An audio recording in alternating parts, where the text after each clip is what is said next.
Welcome to Kenton Teaches. Enjoy the video. In this video, I will explain how to change Honda Civic rear brakes. Before starting any brake work, prioritize safety.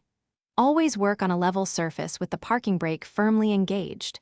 Gather all your necessary tools, such as a floor jack, 2 sturdy jack stands, and a lug wrench.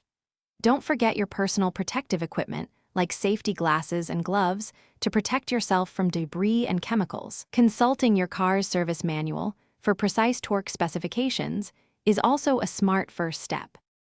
Once your Civic is safely supported, you can begin disassembling the old brake components. First, loosen the lug nuts on the rear wheel while the car is still on the ground. After lifting the vehicle and securing it with jack stands, remove the wheel completely. Next, locate and remove the 2 caliper mounting bolts, typically found on the back of the caliper. Gently slide the caliper off the rotor and hang it securely to avoid stressing the brake hose. Now it's time to install your new brake components. Begin by compressing the caliper piston back into its bore using a C-clamp or a brake piston compression tool. This creates space for the thicker new pads. Next, place the new brake rotor onto the wheel hub, ensuring it sits flush. Install the new brake pads into the caliper bracket, making sure they are seated correctly.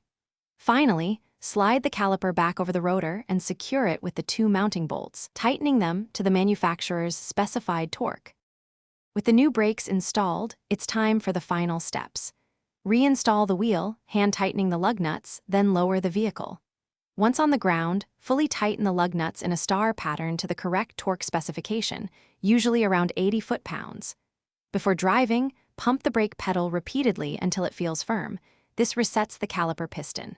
Finally, test your new brakes at a very low speed in a safe, open area to ensure proper function. Thanks for watching. Please subscribe if this video was helpful.